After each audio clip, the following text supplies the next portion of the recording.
ఇక తొలిసారిగా నాగోప జాతరలో సాంస్కృతిక కార్యక్రమాలు అంగరంగ వైభవంగా కొనసాగాయి. ఆదివాసీ గిరిజనుల సాంస్కృతిక వైభవం కళ్లకు కట్టేలా ఈ వేడుకలు అత్యంత అద్భుతంగా జరిగాయి. ఈ కార్యక్రమానికి జిల్లా పాలనాధికారి Rajarshi, SP Gosalam, ITDA PO Khushboo Gupta, అదేవిధంగా వెంకట్రావు పటేల్ ముఖ్య అతిథులుగా హాజరయ్యారు. ముందుగా జ్యోతి ప్రచురణను గావించి కార్యక్రమాలను ప్రారంభించారు.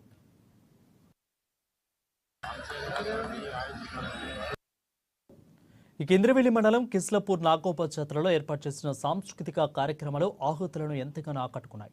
నాగోప జాతర ఈ నెల 28వ తేదీ నుంచి ఫిబ్రవరి 4వ తేదీ వరకు కొనసాగుతున్న నేపథ్యంలో మొదటి రోజు మహాపూజతో ప్రారంభమై జాతరకు రెండవ రోజు నుంచి భక్తులు ఆలయానికి పోటెత్తుతున్నారు.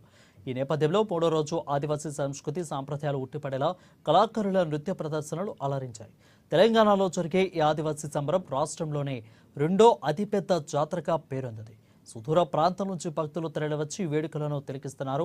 మార్లవై గుస్సాడి కళాకారులు, కొల్లం నృత్య బృందం, గుడిహత్నూరు గోంది దింసా, అదేవిధంగా కోకినూరు ఆంధ్ర కమ్యూనిటీ, ఇంద్రవెల్లి పర్ధన్ కమ్యూనిటీ, తోటి తోషం నాయకు, పోగు పరార్ ఫౌండేషన్ ఆధ్వర్యంలో వృక్ష సంపద, పర్యావరణ పరిరక్షణపై కళాకారులు ఇచ్చిన ప్రదర్శనలు అలరించాయి.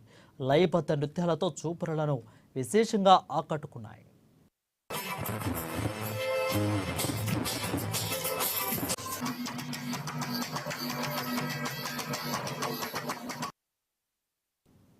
ఆదిలాబాద్